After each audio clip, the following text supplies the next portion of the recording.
Salut la compagnie, on se retrouve aujourd'hui dans un cadre un petit peu particulier parce que je suis en vacances pour parler de l'épisode 19 de Dragon Ball Daima, qui m'a surpris, alors pas sur tous les plans évidemment, le vœu de Glorio, waouh, je m'en doutais un peu, hein, comme tout le monde à mon avis, mais il m'a surpris parce que je m'attendais à ce que Goku gagne, que ce soit terminé ici, et que Goma, il perde l'œil, voilà, game over, on prépare le banquet pour qu'on ait 20 minutes de conclusion en fait, et finalement pas du tout parce qu'on finit au moment du prime, j'ai envie de dire, du combat entre Goku et Goma. C'est rushé quand même, hein. Ça va être sacrément rushé la fin, on est d'accord, hein. C'est là que tu regrettes d'avoir eu 4 ou 5 épisodes complètement useless à un moment donné, parce que ça va devoir accélérer le rythme de fou pour cette conclusion, parce que j'imagine bien que s'il reste qu'un épisode, il devrait durer 20 minutes, ça m'étonnerait qu'on ait un épisode d'1 heure en conclusion, mais bon, ça n'empêche que on a eu un bon moment dans cet épisode-là, enfin moi en tout cas j'ai apprécié l'épisode globalement, et je pense savoir pourquoi, et je pense savoir ce qui fait défaut à Daima, ou plutôt ce qui fait défaut aux gens qui travaillent sur Dragon Ball Daima. On va y revenir. On va prendre déjà les événements chronologiquement. Et le premier d'entre eux, c'est évidemment le vœu de Glorio.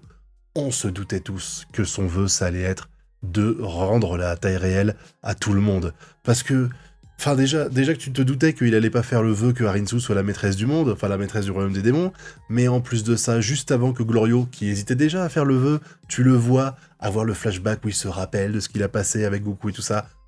Je rappelle, ça fait quoi? Ça fait 48 heures qu'ils sont ensemble, hein. 48 heures. Le mec, il trahit la personne qui, visiblement, l'a sauvé dans le Royaume 3. C'est ce qu'elle dit. Je t'ai sauvé du Royaume 3. Donc, il lui est redevable de quelque chose. Elle lui a apporté un truc, même si il y avait des contreparties. Tu te dis que quand même, il la prend pas pour une grosse connasse. Enfin, j'ai pas l'impression, en tout cas, et je pense qu'il la respecte. T'abandonnes tout ça, juste parce que t'as fait ami-ami pendant 2 jours, avec des gens que tu connais pas du tout. Enfin, et encore, c'est pas le problème principal, mais elle le dit, elle dit je t'ai secouru dans le 3e monde, lui il dit je te suis reconnaissant, oh bah putain comment je te suis reconnaissant, la meuf, et c'est important ce que je vais dire là, la meuf, ça fait sans doute des décennies qu'elle prépare son plan machiavélique. Il arrive, enfin, au bout. Et au moment où il y a Glorio qui doit faire un truc, il le fait pas. Et elle, sa réaction, c'est de dire t'es viré, on travaillera plus ensemble. Sans déconner, t'es pas énervé un peu? T'es pas un peu énervé du fait que tout ce que t'as planifié, du fait qu'on t'explique que t'es intelligente depuis le début, que tu veux, que t'es ambitieuse et tout ça, t'as pas les glandes en fait d'avoir fait tout ça pour rien? D'avoir fait tout ça pour rien, sans déconner? T'es viré? Mais non mais sans déconner, t'es viré? Même pas, je sais pas, je pensais qu'elle allait demander à Majin Kun de le tuer, et que lui il aurait peut-être refusé, peut-être, voilà, mais je m'attendais à ce qu'il se passe un truc, pas juste, oh bah on finit en bon terme, tiens, voilà ta lettre de licenciement, est-ce que tu veux ton préavis? Non c'est bon, je vais pas l'utiliser, je m'en vais. Non mais franchement c'est... Déjà que c'était n'importe quoi, elle avait 2 putains de phrases à apprendre. Dragon réveille-toi, je veux être la reine du royaume des démons. Elle avait 2 phrases à apprendre à un mec, elle l'a pas fait, elle a préféré laisser ça à un sbire. Et en plus de ça derrière, quand son vœu marche pas, elle se contente juste de dire « Bon, on a bien travaillé ensemble pendant des années, je t'ai apporté beaucoup de choses, je t'ai sorti du royaume des démons, t'es reconnaissant envers moi, tu l'as dit toi-même, mais en reconnaissance, tu m'as envoyé chier, tu m'as mis un coup de couteau dans le dos, et bah c'est pas grave, c'est ma faute, alors à plus, sous le bus, et c'est tout. » Ça énerve personne? Non mais sans déconner, ça vous énerve pas de voir ça? Ça vous choque pas? Je sais pas, moi ça me tue, et derrière... Glorio, et là c'est pareil, pétard mouillé complet. Alors je vous ai dit j'aime bien l'épisode, donc je parlerai des choses bien après et j'expliquerai pourquoi je dis tout ça, mais Glorio qui va voir la Z-Team, tout penaude, ils savent même pas qu'il l'a trahi, parce qu'il l'a pas trahi au final. Il n'y a pas eu cette confrontation du « Oh mais Glorio, t'es un méchant, t'as fait un truc qu'on voulait pas, c'est pas gentil ». Il a pris les Dragon Ball, il a fait le vœu de les refaire grandir, et c'est terminé. Il le remercie, et c'est normal. C'est normal qu'il le remercie. C'était leur objectif d'être ici. Et là, il en a profité, il a fait le vœu. Il n'y a pas un moment donné où il pourrait dire, je sais pas, tu nous as trahis, enfin tu voulais nous trahir, mais c'est pas grave, on t'en veut pas et tout. Ils ne sont même pas au courant. Tout ce qu'ils savent, c'est que Glorieux a pris les Dragon Ball pour les sauver. Et c'est tout. Tout ça monte en épingle pour rien du tout. C'est ça qui est incroyable en fait, c'est que t'as l'impression que on te pose un scénario, on essaie de faire des trucs avec, et on n'y arrive pas. On n'y arrive pas. Alors heureusement, après, je reviendrai là-dessus, je rebondirai sur ce que j'ai dit plus tard, mais après ça, on a du coup Vegeta qui va prendre la place, qui va commencer à se battre. L'animation, encore une fois, est incroyable. Que ce soit avec Vegeta, avec Goku, c'est nickel. Et par contre, c'est toujours le même truc qui me dérange, hein, c'est que Vegeta, il se bat en mode normal au début, il passe en SSJ3 et tout ça.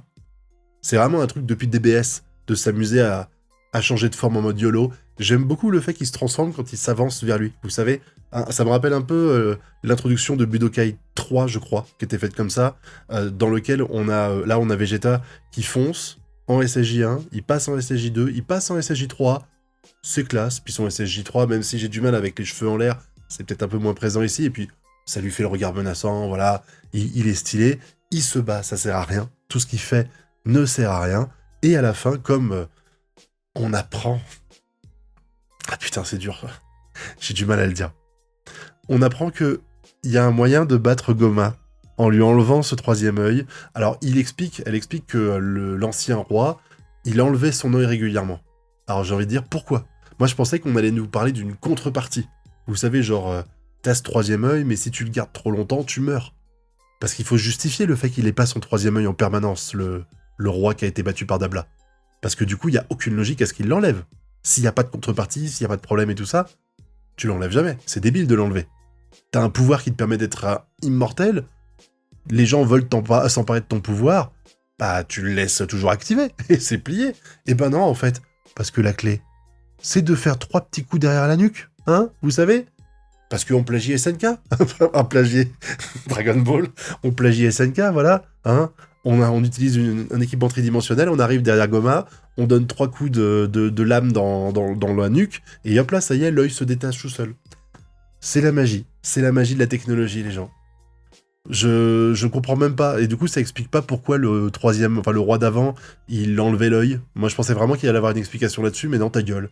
Vas-y, ta gueule, cherche pas un truc intelligent. C'est complètement con, donc on trouve une raison conne, et du coup bah, Goku va s'organiser avec Piccolo et tout ça pour vouloir battre Goma grâce à cette information-là, et ils vont devoir demander à Vegeta de s'en retirer. Alors, c'était drôle, le passage avec Bulma qui dit si jamais tu refuses, si jamais tu laisses pas ta place, on prendra plus jamais de bain tous les deux, avec Vegeta qui se retire un peu humilié. Ça fait partie du délire, je vais l'accepter.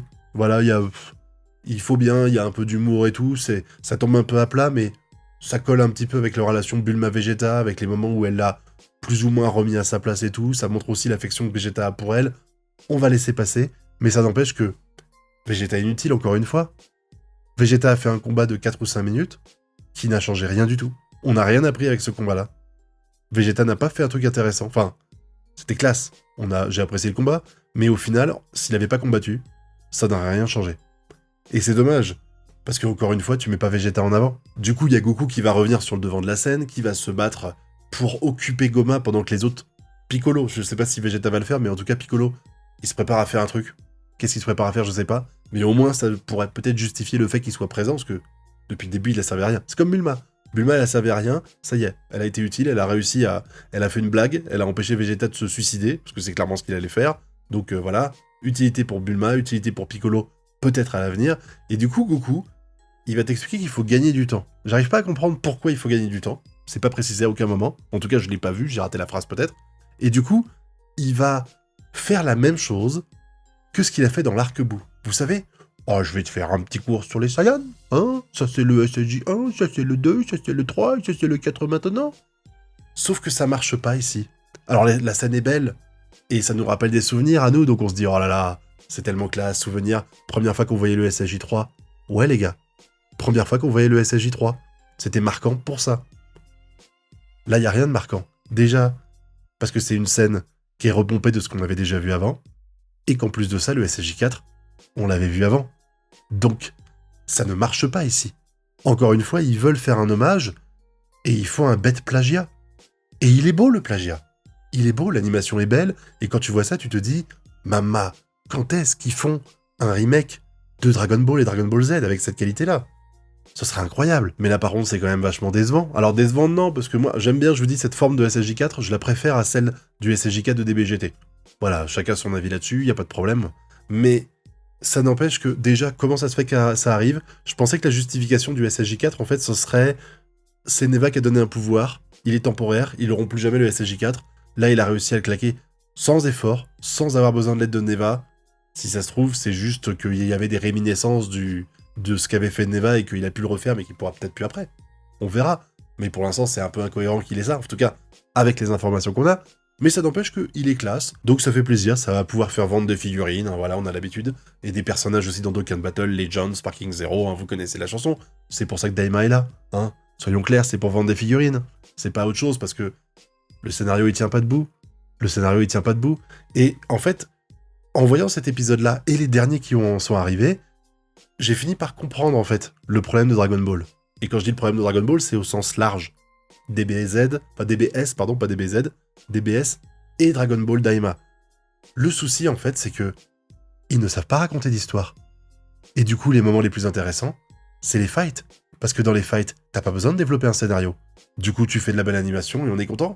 Et c'est tout ce qu'on demande. Quand les gens, ils sont là à dire « Vous êtes des bandeurs de combat, vous aimez que ça », mais c'est juste qu'en fait, on est juste un peu plus exigeant que certains au niveau du scénario. Là, Harinsu qui fait de la merde, avec le vœu de Glorio et tout ça, c'est fou, on peut pas accepter ça. On peut pas dire « Ok, ça passe, y a pas de problème », si on est un minimum exigeant. Et quand je dis un minimum exigeant, c'est vraiment, on est tout en bas du niveau d'exigence. Mais ça n'empêche qu'on peut pas laisser passer ce genre de conneries. Alors c'est sûr que quand t'as un épisode où il y a que du combat comme c'était plus ou moins le cas dans celui-là, même s'ils ont quand même réussi à se chier dessus avec Harinsu, mais quand on a des trucs comme ça, eh ben, on n'a pas à réfléchir à le scénario tient pas debout, c'est pas cohérent, tout ça, etc. Même s'il y a 2-3 trucs, hein. Genre Goku qui est en SSJ3 à 2 doigts de se transformer, et finalement, au moment où il se transforme en SSJ4, il est au niveau d'un rocher pour faire comme dans des BGT. Voilà, il n'y avait pas de logique à ce qu'il soit par terre alors qu'il était debout dans les airs avant. Mais bon, c'est un détail. Mais ce que je veux dire, c'est que dès qu'ils font un scénario, ils font de la merde. Dès qu'ils veulent travailler les personnages, faire des... Non, ils n'y arrivent pas. Ils n'y arrivent pas. Du coup, le tournoi du pouvoir, ça marche, parce que même s'il y a des choses qui n'allaient pas, eh ben t'as pas besoin de développer un scénario de fifou, ils se contentent juste de s'enchaîner les combats et c'est tout. Et on a été contents, on a eu des beaux trucs. Et là, en fait, depuis 2-3 épisodes, le scénario, il est au second plan, parce qu'on est uniquement sur du fight. Et du coup, bah, on n'a pas le temps de faire des incohérences, on n'a pas le temps de montrer qu'on n'y connaît rien en scénario, que ce qu'on fait des trucs, c'est complètement creux et ça n'a pas d'intérêt, parce que on a juste du beau combat, avec une très belle animation, qui nous fait saliver, et qui nous dit « Waouh, c'est cool d'avoir du Dragon Ball aujourd'hui en 2025 ». C'est ça, on a le combat de Vegeta, j'ai kiffé. Le combat de Vegeta, j'ai kiffé. Et même si je trouve débile ce plagiat du « je vais te faire un cours sur les transformations », ça n'empêche que c'était stylé. Goku qui passe en SSJ3, c'était la classe, même le 4, franchement. On a bien mangé dans cet épisode-là. Mais le problème, c'est qu'on mange à l'épisode 19. Hein ? C'est-à-dire que tu te dis que tout va devoir être rushé. On se doute bien que Vegeta va avoir le SSJ4 à un moment donné. On se doute bien qu'il va y avoir Gogeta. Mais t'as 20 minutes pour placer tout ça, là, maintenant. Donc ça va être ultra rushé. Et le problème, il est là, en fait. Le problème, c'est pas le fait qu'aujourd'hui, les épisodes n'avancent pas. Parce que scénaristiquement, l'épisode n'a quasiment pas avancé. En dehors du fait de les faire grandir, t'as eu 6 minutes de combat avec Vegeta, ils auraient pas eu lieu, c'était pareil. Voilà. Donc c'était pas forcément intéressant pour l'intrigue, mais c'est pas grave, on peut avoir des épisodes comme ça. Le problème, c'est que ça arrive au 19, un épisode avant la fin. Donc en fait, le vrai problème, c'est pas le fait que depuis 1 ou 2 épisodes, on a l'impression que l'intrigue n'avance plus. Parce que on peut avoir ça. Des fois, un petit peu de spectacle, c'est cool. Le problème, c'est les épisodes 14, 15, 13, qui eux étaient complètement creux, avec un géant écolier, avec Goku qui chute dans le vide pendant 4 minutes, etc. Et Neva qui fait une formule magique. Voilà, il est là le problème en fait. Il est là le problème, vous avez voulu raconter des choses inutiles, vous avez voulu faire du filler à l'intérieur de Dragon Ball Daima, et du coup on se retrouve à devoir rusher une fin qui aurait pu être géniale, avec des idées de dingue. Franchement, mais rappelez-vous, Neva qui aurait pu faire Piccolo Daimao, le fait qu'il y a quelques épisodes de ça, ils étaient en train, les gardes, ils avaient récupéré l'essence de vie, les espérances de vie des gens. On s'était dit, il va la boire, Neva, et redevenir jeune. Degesu qui finalement ne fait rien, il part comme ça alors qu'il est sur le point d'avoir le 3e œil, et il préfère se barrer avec Dende et se faire attraper tout de suite. Harinsu qui n'apprend pas la formule, et qui du coup, au lieu d'être un vrai antagoniste, ou au moins d'être une force de frappe avec ses Majin et tout ça, finalement elle est juste un personnage tertiaire qui n'apporte rien à l'histoire quasiment. Et voilà, il est là le problème en fait. Le problème, c'est que dès qu'ils veulent raconter une histoire, ils n'y arrivent pas. Et pourtant, c'est facile, je vous ai dit, vous pouvez trouver des centaines de vidéos, des commentaires sur Twitter et autres, de gens qui ont des prédictions, des idées par rapport à ce que la Toei a fait elle-même. C'est même pas, on part sur un truc inédit, c'est on prend ce que vous nous donnez, et on se dit, putain, là, il y a moyen de faire un truc. Putain, là, il y a moyen que Neva, ce soit un antagoniste. Là, il y a moyen que ça et ça. Et en fait, c'est jamais exploité. Ça me rappelle les anges dans le tournoi du pouvoir. Où on pensait que les anges étaient méchants parce qu'à un moment donné, il y en a un qui sourit quand son univers est détruit. Pas du tout. Pas du tout. Du coup, cet épisode-là, en fait, je l'ai bien aimé. On passe un bon moment à regarder une belle animation. On a Vegeta qui se bat en SSJ3, il est stylé. Le petit touche d'humour avec Bulma. Goku qui se transforme de façon magnifique en SSJ 1, 2, 3, 4. Y a rien à dire, on mange bien. Mais on était dans l'avant-dernier épisode, on n'a pas terminé la conclusion de l'œuvre. On se dit qu'il manque encore Gogeta qui n'est pas apparu, parce qu'on nous a montré les insectes qui permettent de fusionner. On ne peut pas nous les avoir montrés pour rien. Il faut qu'ils interviennent. J'espère que ça sera pas juste pour refaire fusionner Shin et Kibito. Franchement, ça serait une déception. Mais du coup, à mon avis, avec Dragon Ball Daima, on va rester sur notre fin, quoi. Et encore, quand je dis ça, je suis gentil. Mais vraiment, il y a beaucoup de choses qui allaient dans cet épisode-là, parce que c'était cool de voir du combat, de l'animation jolie et tout ça, comme c'est le cas depuis plusieurs épisodes. On passe globalement des bons moments, même si c'est vrai que dès qu'il y a un peu de scénario, je suis obligé de taper dessus parce qu'il tient pas la route. Là, c'est le cas aussi. Mais ça n'empêche que, voilà, on passe 20 bonnes minutes et on se dit qu'ils auraient pu être intelligents et faire ça il y a 2-3 épisodes avant, comme ça, en enlevant les épisodes de merde qu'on a eu à un moment donné. Je rappelle que c'est un animé saisonnier et pas filler, putain. Tu fais ça dans un animé de 150 épisodes où t'as besoin de ralentir le rythme. Pas dans un putain de saisonnier. Je comprends pas le délire. Mais du coup, ça arrive tard, et j'ai l'impression que toute la fin va être rushée. Et ça, c'est dommage. Dragon Ball méritait mieux. Dragon Ball méritait mieux que Daima. Dragon Ball méritait mieux que GT. Dragon Ball méritait mieux que Super. Clairement. Et on l'aura pas avec Daima. Voilà. Ce mieux, on l'aura pas avec Daima. Heureusement, on se régale avec l'animation, on se régale avec les chara-design, on se régale avec tout ça, parce qu'au niveau du scénario, c'est chiant. C'est chiant, c'est incohérent, c'est lent, c'est triste, quoi. Voilà. Mais c'est pas pour autant qu'on n'a pas eu 20 minutes où j'ai passé un bon moment devant l'épisode, donc il faut bien ça. C'est juste qu'il faut pas essayer de creuser et de se dire quel est le bilan de ces 19 épisodes, parce que sinon, on est forcément déçu. Voilà. J'espère que la review vous a plu. N'hésitez pas à me donner votre avis sur tout ça dans la zone commentaire. Puis vous connaissez la chanson, le pouce bleu, l'abonnement et le partage. Mettez ben en commentaire si vous avez été au bout de la vidéo, ça me fera plaisir et ça m'aidera au référencement. Quant à nous, on se retrouve très bientôt pour de prochaines vidéos. Tchuss!